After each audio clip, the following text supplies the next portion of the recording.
നമ്മൾ last നോക്കിയിരുന്നത് CPU scheduling criterias ആണല്ലേ.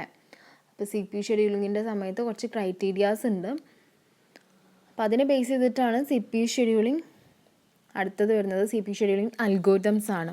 Okay, അപ്പോൾ അൽഗോരിതംസിൽ ഫസ്റ്റ് വൺ എന്ന് പറയുന്നത് ഫസ്റ്റ് കം ഫസ്റ്റ് സെർവ് അല്ലെങ്കിൽ FCFS അൽഗോരിതമാണ്. അപ്പോൾ ഈ അൽഗോരിതം എന്ന് പറഞ്ഞത് ഏറ്റവും ഈസിയസ്റ്റ് ആയിട്ട് നമ്മൾ സിമ്പിളായിട്ട് യൂസ് ചെയ്യുന്ന ഒരു CPU ഷെഡ്യൂളിംഗ് അൽഗോരിതമാണ്. അപ്പോൾ ഈ അൽഗോരിതത്തിൻ്റെ അകത്തെന്ന് പറഞ്ഞത്, അതായത് സപ്പോസ് നമ്മളൊരു CPUവിൻ്റെ അകത്തേക്ക് ഒരു പ്രോസസ്സ് റിക്വസ്റ്റ് കൊടുക്കുകയാണ്.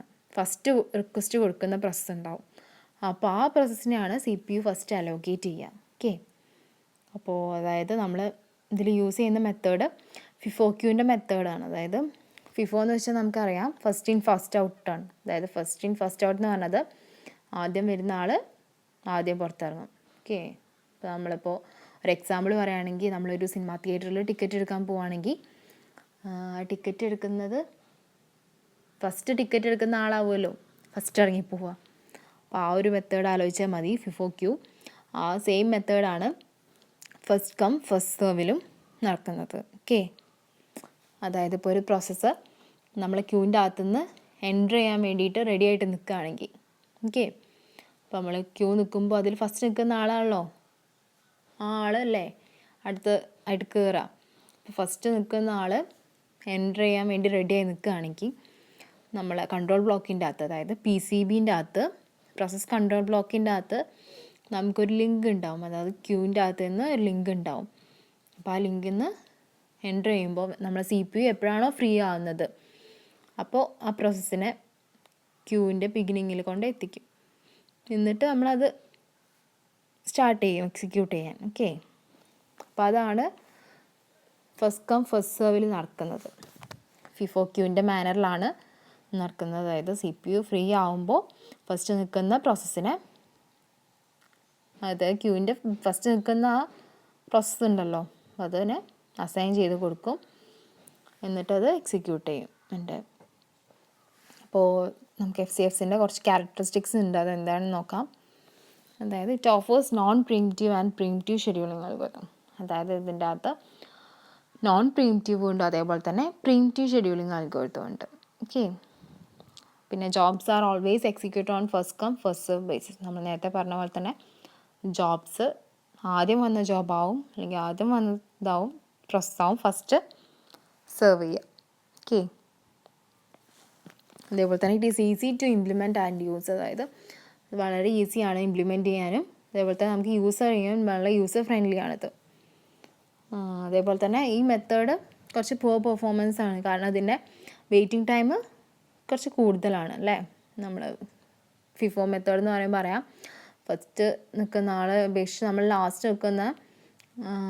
ലാസ്റ്റുള്ള പ്രോസസ്സിനെ, ഫസ്റ്റ് നിൽക്കുന്ന പ്രോസസ്സും ലാസ്റ്റ് നിൽക്കുന്ന പ്രോസസ്സും, അതായത് ഒന്ന് കഴിഞ്ഞിട്ട് വേണം അടുത്ത ആൾക്ക് കയറാം, അത് കഴിഞ്ഞിട്ട് വേണം അടുത്ത ആൾക്ക് കയറാം. അപ്പോൾ അതായത് അതിൻ്റെ വെയിറ്റിംഗ് ടൈം കമ്പാരിറ്റീവ്ലി കൂടുതലാണ്. അപ്പോൾ അതുകൊണ്ട് തന്നെ പെർഫോമൻസ് പുവറാവുമെന്നാണ് പറഞ്ഞിട്ടുള്ളത്. ഓക്കെ, പിന്നെ അടുത്ത അൽഗോരിതം എന്ന് പറയുന്നത് ഷോർട്ടസ്റ്റ് ജോബ് ഫസ്റ്റ്, അതായത് SJF അൽഗോരിതമാണ്.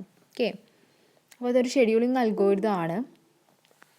അപ്പോൾ ഇതിൻ്റെ അകത്ത് എന്താണ്, അതായത് ഷോർട്ടസ്റ്റ് എക്സിക്യൂഷൻ ടൈമിൽ നമ്മൾ അടുത്തടുത്ത എക്സിക്യൂഷൻ നടന്നിരിക്കണം. ഓക്കെ, അതായത് ഒരു എക്സിക്യൂഷൻ നടന്നു കഴിഞ്ഞാൽ അടുത്ത എക്സിക്യൂഷൻ നടക്കുമ്പോൾ സമയം എടുക്കാൻ പാടില്ല എന്നാണ് പറയുന്നത്. അതായത് പെട്ടെന്ന് എക്സിക്യൂട്ട് ചെയ്ത് പോകണം. ഓക്കെ, അതുകൊണ്ട് തന്നെ ഷോർട്ടസ്റ്റ് ജോബ് ഫസ്റ്റ് എന്നാണ് ഇതിൻ്റെ പേര്. ഓക്കെ, അപ്പോൾ ഈ മെത്തേഡിൻ്റെ അകത്ത് നമുക്ക് പ്രീംപ്റ്റീവും നോൺ പ്രീംപ്റ്റീവും യൂസ് ചെയ്യാം. അപ്പോൾ ഇതിൽ സിഗ്നിഫിക്കൻ്റ് മറ്റേ അൽഗോരിതത്തിനെ ബേസ് ചെയ്ത് നോക്കുകയാണെങ്കിൽ, FCFSനെ കമ്പയർ ചെയ്ത് നോക്കുകയാണെങ്കിൽ ഇതിൻ്റെ ആവറേജ് വെയിറ്റിംഗ് ടൈം കുറവാകും. കാരണം ഇതിൻ്റെ എക്സിക്യൂഷൻ ടൈം കുറവാണല്ലോ. അതായത് നേരത്തെ പറഞ്ഞ പോലെ തന്നെ ഷോർട്ടസ്റ്റ് എക്സിക്യൂഷൻ ടൈമാണുള്ളത്. അതുകൊണ്ട് ഇതിൻ്റെ ആവറേജ് വെയിറ്റിംഗ് ടൈം FCFSനെ കമ്പയർ ചെയ്യുമ്പോൾ കുറവാണ്. ഓക്കെ, പിന്നെ ക്യാരക്ടറിസ്റ്റിക്സ് ഓഫ് SJF ഷെഡ്യൂളിംഗ് ആണ് നോക്കാനുള്ളത്. അപ്പോൾ ഇതിൽ it is associated with each jobs as unit of time to complete. അതായത് ഇതിൽ ഒരു യൂണിറ്റ് ടൈമിലാണ് ഒരു ജോബ് കംപ്ലീറ്റ് ചെയ്യേണ്ട സമയം.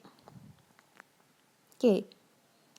പിന്നെ അടുത്തത് in this method when the CPU is available the next process or job with the shortest completion time will be executed first. അതായത് ഈ മെത്തേഡിൻ്റെ അകത്ത് എപ്പോഴാണോ CPU ഫ്രീ ആയിട്ടുള്ളത്, അതായത് അല്ലെങ്കിൽ അവൈലബിൾ ആയിട്ടുള്ളത്, അപ്പോൾ അടുത്ത പ്രോസസ്സ് അല്ലെങ്കിൽ അടുത്ത ജോബ് എക്സിക്യൂട്ട് ചെയ്യും. ഓക്കെ. അതായത് ഷോർട്ടസ്റ്റ് കംപ്ലീഷനുള്ള ജോബാവും എക്സിക്യൂട്ട് ചെയ്യുക ഒരു പ്രോസസ്സ് കഴിഞ്ഞ് അടുത്ത പ്രോസസ്സ് സ്റ്റാർട്ട് ചെയ്യുമ്പോൾ. ഓക്കെ. പിന്നെ ഇത് ഇംപ്ലിമെൻറ്റ് ചെയ്തിരിക്കുന്നത് നോൺ പ്രീംപ്റ്റീവ് പോളിസീനെ ബേസ് ചെയ്തിട്ടാണ്. പിന്നെ this algorithm method is useful for batch type processing.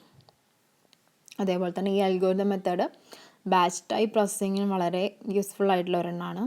അതേപോലെ തന്നെ ഇവിടെ വെയിറ്റിംഗ് ടൈം, ഒരു ജോബ് കംപ്ലീറ്റ് ചെയ്യാനുള്ള വെയിറ്റിംഗ് ടൈം മറ്റേനെ നോക്കുമ്പോൾ വളരെ കുറവാണ്. ഓക്കെ.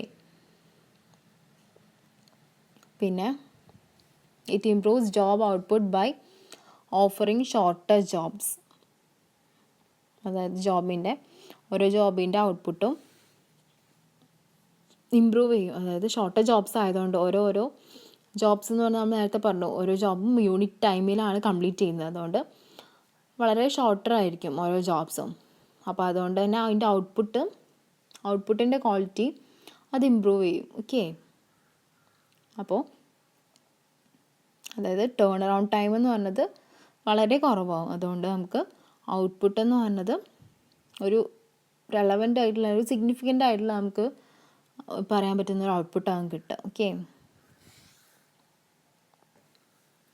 പിന്നെ അടുത്തത് നോക്കാനുള്ളത് നമുക്ക് പ്രയോറിറ്റി ഷെഡ്യൂളിംഗ് ആണ്. അപ്പോൾ പ്രയോറിറ്റി ഷെഡ്യൂളിങ്ങിൻ്റെ അകത്ത് it is A method of scheduling process based on priority. അതായത് പ്രയോറിറ്റീനെ ബേസ് ചെയ്തിട്ടാണ് ഈ പ്രയോറിറ്റി ഷെഡ്യൂളിങ്ങൾ പ്രോസസ്സ് അല്ലെങ്കിൽ ടാസ്ക് ക്യാരി ചെയ്യുന്നത്. ഓക്കെ. അപ്പോൾ ഈ മെത്തേഡിൻ്റെ അകത്ത് ഷെഡ്യൂളർ എപ്പോഴും പ്രയോറിറ്റീനെ ബേസ് ചെയ്തിട്ടാണ് ഓരോ ടാസ്ക് സെലക്ട് ചെയ്യുക. ആദ്യം ഏത് ടാസ്ക്കാണെന്ന് സെലക്ട് ചെയ്യുക. പ്രയോറിറ്റി ഷെഡ്യൂളിങ്ങിൻ്റെ അകത്ത് നമുക്കറിയാം ഓരോ അസൈൻമെൻറ്റ്സും പ്രയോറിറ്റീനെ ബേസ് ചെയ്തിട്ട് ഫസ്റ്റ് തന്നെ അറേഞ്ച് ചെയ്ത് വയ്ക്കുക. അതായത് ഏറ്റവും കൂടുതൽ പ്രയോറിറ്റി ഉള്ളത്, അതായത് പ്രോസസ്സ് വിത്ത് ഹയർ പ്രയോറിറ്റി ആവും ആദ്യം നടക്കുക. ഓക്കെ. അപ്പോൾ നമുക്ക് ഈക്വലായിട്ട് പ്രയോറിറ്റി ഉള്ള ജോബ്സ് ഉണ്ടെങ്കിൽ നമ്മൾ ഇതിന് പകരം റൗണ്ട് റോബിൻ അൽഗോരിതമാണ് യൂസ് ചെയ്യുക, അല്ലെങ്കിൽ FCFS യൂസ് ചെയ്യുക. പ്രയോറിറ്റി എപ്പോഴും ഡിസൈഡ് ചെയ്യുന്നത് എന്തിനെ ബേസ് ചെയ്തിട്ടാണ്? മെമ്മറി റിക്വയർമെൻറ്റ്സ്, അതേപോലെ തന്നെ ടൈം റിക്വയർമെൻറ്റ്സ്. അപ്പോൾ അതിനെ ബേസ് ചെയ്തിട്ടാണ് എപ്പോഴും നമ്മളൊരു പ്രോസസ്സിൻ്റെ അല്ലെങ്കിൽ ഒരു ടാസ്കിൻ്റെ പ്രയോറിറ്റി നമ്മൾ ഡിസൈഡ് ചെയ്തിരിക്കുന്നത്. ഓക്കെ. പിന്നെ നമുക്ക് നോക്കാനുള്ളത് റൗണ്ട് റോബിൻ ഷെഡ്യൂളിംഗ് ആണ്. അപ്പോൾ റൗണ്ട് റോബിൻ ഷെഡ്യൂളിംഗ് എന്ന് പറഞ്ഞത് നമ്മൾ ഒരു ഓൾഡസ്റ്റ് മെത്തേഡ് ഓഫ് ഷെഡ്യൂളിംഗ് അൽഗോരിതമാണ്. അതേപോലെ തന്നെ സിമ്പിളായിട്ടുള്ള ഒരു മെത്തേഡാണ്. അപ്പോൾ ഈ റൗണ്ട് റോബിൻ എന്ന് പറഞ്ഞ പേര് വന്നത് റൗണ്ട് റോബിൻ പ്രിൻസിപ്പിളിനെ ബേസ് ചെയ്തിട്ടാണ്. ഓക്കെ. അപ്പോൾ ഇതിൻ്റെ അകത്ത് ഓരോ പേഴ്സണും ഒരു ഈക്വൽ ഷെയർ ഓഫ് ടേൺ ഉണ്ടാവും. അതായത് നമ്മൾ ഒരു അൽഗോരിതം റൺ ചെയ്യുമ്പോൾ അതിൻ്റെ അകത്ത് ഓരോ പേഴ്സണിനും ഈക്വൽ ഷെയർ ഓഫ് ടാസ്ക്കാണ് ഉണ്ടാവുക. അതായത് മൾട്ടി ടാസ്കിങ് പോസിബിളാണ്. അതായത് അറ്റ് എ സെയിം ടൈം ഒരുപാട് പ്രോസസ്സ് റൺ ചെയ്യുന്നുണ്ടാവും അതിൻ്റെ അകത്ത്. അപ്പോൾ ഈക്വൽ എമൗണ്ട് ആയിട്ടുള്ള എനിക്ക് ഈക്വൽ ഷെയർ ആവും ഓരോ ആൾക്കും കിട്ടുക. ഓരോ ടാസ്കും ഈക്വൽ ആയിരിക്കും. അപ്പോൾ അത് നമുക്ക് മൾട്ടി ടാസ്കിങ് അതിൽ അവൈലബിൾ ആണ്. അപ്പോൾ ഈ അൽഗോരിതത്തിൻ്റെ അകത്ത് നമുക്ക് സ്റ്റാർവേഷൻ ഫ്രീ എക്സിക്യൂഷൻ ആണ്. അത് ഓരോ പ്രോസസ്സിൻ്റെ എക്സിക്യൂഷൻ വരുമ്പോൾ സ്റ്റാർവേഷനെ അത് ഹെൽപ്പ് ചെയ്യുന്നുണ്ട്. ഓക്കെ. പിന്നെ അടുത്തത് characteristics of round Robin scheduling. അപ്പോൾ റൗണ്ട് റോബിൻ ഷെഡ്യൂളിങ്ങിൻ്റെ ക്യാരക്ടറിസ്റ്റിക്സ് എന്ന് പറഞ്ഞത് അതൊരു ഹൈബ്രിഡ് മോഡലാണ്. ഓക്കെ. പിന്നെ ടൈം സ്ലൈസ് എപ്പോഴും മിനിമം ആയിരിക്കും. അതായത് ഒരു ടാസ്ക് കംപ്ലീറ്റ് ചെയ്യാനുള്ള ടൈം മിനിമം ആയിരിക്കും. അതായത് ഒരാൾ ടേൺ ഓവർ നടന്നുകൊണ്ടിരിക്കുമ്പോൾ, ഒരു പേഴ്സൺ അത് ചെയ്തുകൊണ്ടിരിക്കുമ്പോൾ അതൊരു മിനിമം ടൈമിൻ്റെ അകത്ത് അല്ലെങ്കിൽ ഒരു മിനിമം ടൈം അതിൽ സെറ്റ് ചെയ്തിട്ടുണ്ടാകും. അപ്പോൾ ആ സമയത്തിൻ്റെ ഉള്ളിൽ അതെപ്പോഴും ആ പ്രോസസ്സ് കംപ്ലീറ്റ് ചെയ്തിരിക്കണം. ഓക്കെ. അതായത് ഓരോ സ്പെസിഫിക് ടാസ്ക് ആവും ഓരോരുത്തർക്ക് നമ്മൾ ഷെയർ ചെയ്ത് കൊടുത്തിട്ടുണ്ടാവുക. ഓക്കെ. അപ്പോൾ അത് എപ്പോഴെങ്കിലും ഒരു പ്രോസസ്സ് ചേഞ്ച് ചെയ്തതിനനുസരിച്ച് അതിൻ്റെ ടൈം വേരിയേഷനും ഉണ്ടാവും. പക്ഷെ അത് ആ ഒരു ടൈം ലിമിറ്റ് എപ്പോഴും മിനിമം ആയിരിക്കും. ഓക്കെ. പിന്നെ it is A real time സിസ്റ്റമാണ്. അതായത് നമ്മളെ ഓരോ ഇവൻറ്റിനും അനുസരിച്ചും നമുക്കത് ചേഞ്ച് ചെയ്യാം. അതായത് ഒരു സ്പെസിഫിക് ടൈം ലിമിറ്റ് ഉണ്ടാവും. ഓക്കെ. അപ്പോൾ ഓരോ ഇവൻറ്റിനനുസരിച്ച് നമുക്ക് ഓരോരോ വേരിയേഷൻസ് ഉണ്ടാവും. അപ്പോൾ അതൊക്കെയാണ് റൗണ്ട് റോബിൻ ഷെഡ്യൂളിങ്ങിൻ്റെ